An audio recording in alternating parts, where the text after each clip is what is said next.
Now, I'm going to make some comments slightly longer than I normally do. I just thought I'd share some thoughts about the Mahindra Group overall. I'm going to omit talking about the financial results for the last year of the quarter. They're already in the public domain, so I don't want to take time on that.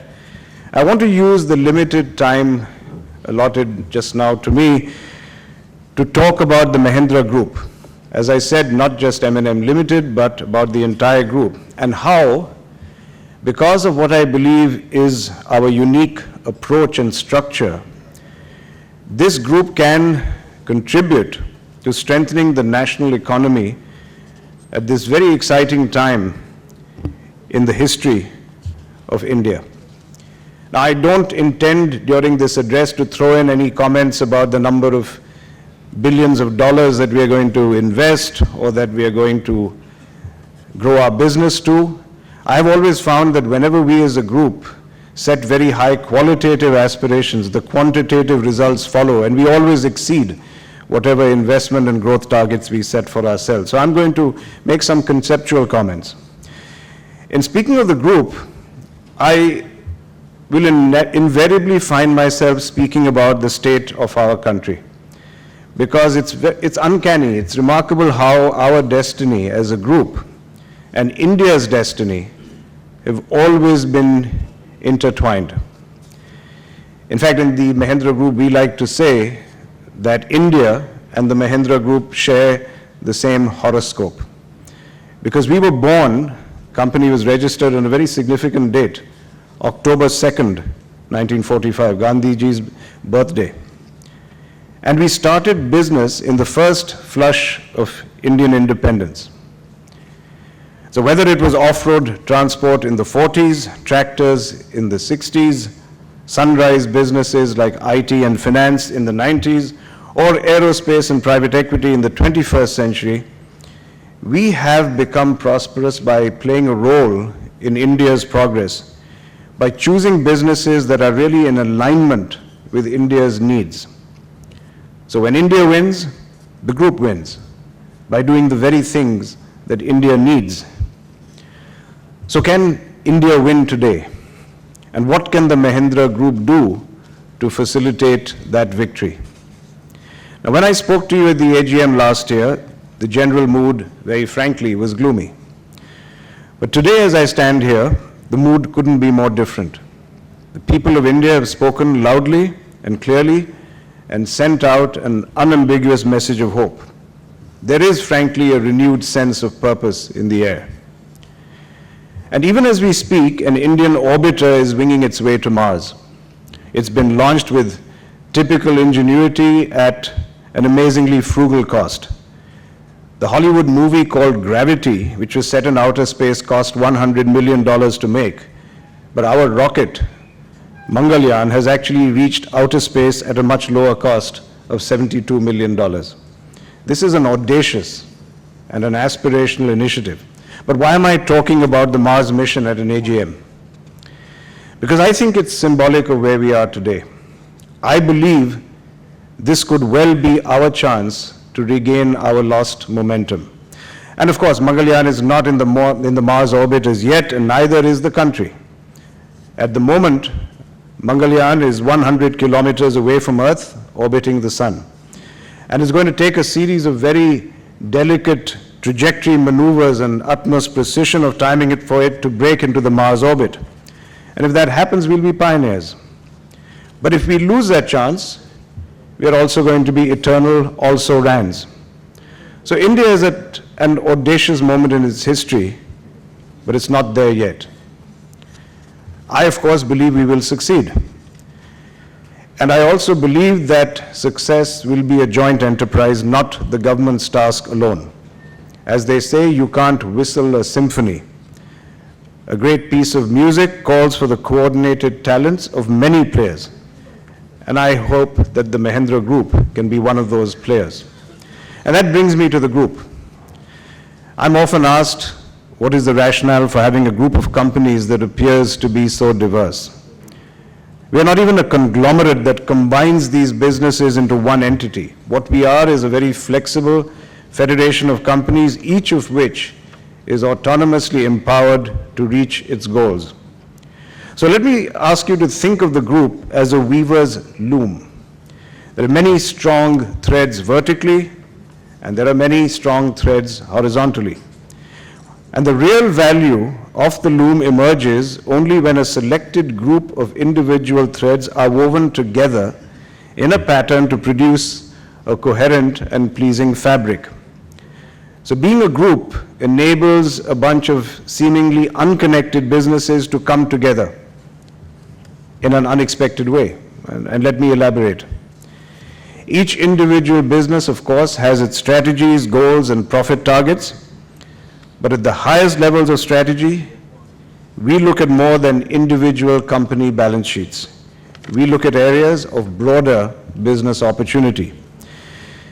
We categorize our businesses into 6 such opportunities, and perhaps I can be bold enough to say that all of these fit into the priorities of this government, the priorities that it has set for India. Perhaps that's more evidence of the interlocking of our destinies. Now, these 6 areas are: number 1, rural prosperity; number 2, sustainable urbanization; 3, the future of mobility; 4, tourism and leisure; 5, the digital transformation; and 6, strengthening security. The Mahindra Group has been engaged in each of these areas for a long time now, but what is different today is that for each of these areas we have redefined the challenge, we have redefined the key question that we ask ourselves. In the case of rural prosperity, the earlier question used to be simply, how can we sell more tractors? We now ask ourselves a different question.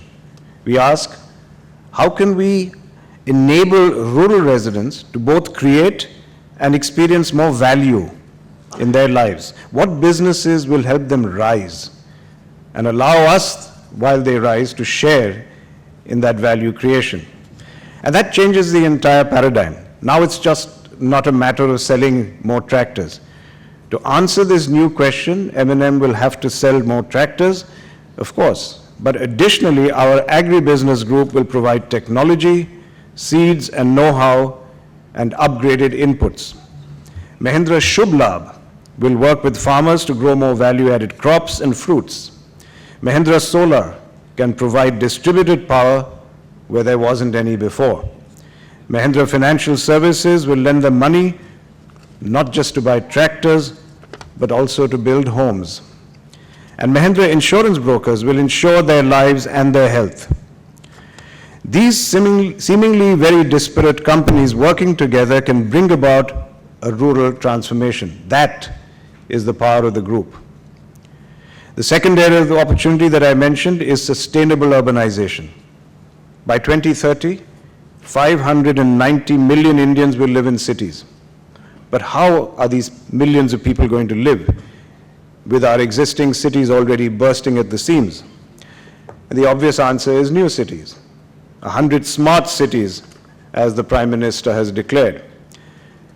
The question cannot simply be how do we build and sell more houses. The question has to be how do we give every Indian, no matter what his or her economic status is, a reasonable quality of life?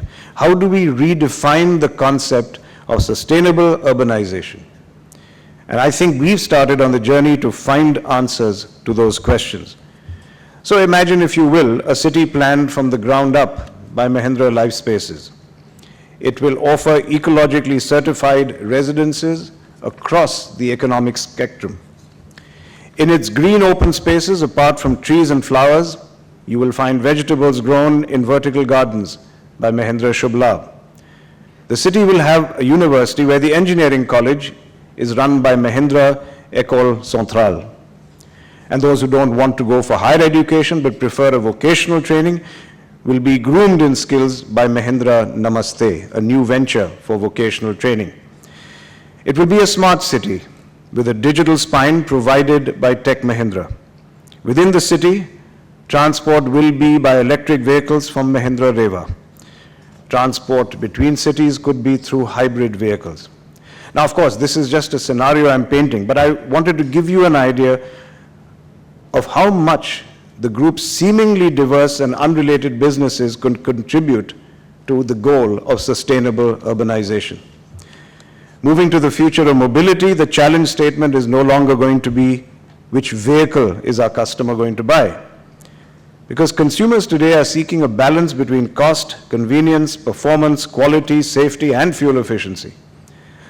Therefore, the defining paradigm here is going to be how will a consumer move from point A to point B efficiently and sustainably. So the group now produces everything from two-wheelers to planes. We have hybrid cars, electrically operated cars like the E2O, electric scooters made by Gen Z in the US, which we hope to bring to India soon. We have Mahindra boats. We even have air vans made by Mahindra Aerospace, which are essentially airborne utility vehicles. These are made currently by our Australian subsidiary, Gippsland. Hence, we are not merely looking at vehicles. We are looking at the future of mobility. Our fourth area focuses on tourism and leisure. The question here is not how we sell more timeshares. The question is, how are we going to enable Indians to connect and unify? Even more than a business opportunity, we believe that tourism is a way of unifying India, of connecting Indians with each other and with the world. Mahindra Holidays does this consistently in India and abroad. Our fifth area is the opportunity of digital transformation. And here the challenge has shifted from providing just hardware and software to using IT to provide solutions for national, business, and social problems. How do we push the digital envelope? And I use the word envelope intentionally. The emergence of internet, mobility, social media, and networking has erased conventional boundaries, and the digital world has truly enveloped us all. We see this connectedness revolution as a huge inclusivity enabler as well as a business opportunity. And we are proud of the role that our IT business, Tech Mahindra, is playing in bringing about this transformation through initiatives like the mobile wallet that enables financial services to be provided in unbanked areas. And our sixth and final opportunity is focused on strengthening our security. We live in an exciting world of opportunities, but all these opportunities are frankly threatened when the specters of warfare and terrorism and domestic insecurity haunt us. We have therefore expanded our range of products and services to include surveillance equipment like radars and signals, multimodal patrol vehicles, and simulation laboratories. However, and I must emphasize this, the Mahindra Group believes only in defense, not offense. I believe that with these 6 areas of opportunity, the Mahindra Group is, as it always has been, in alignment with the nation's needs. It's not my case that the Mahindra Group should be the supplier of every single product and service that the nation needs.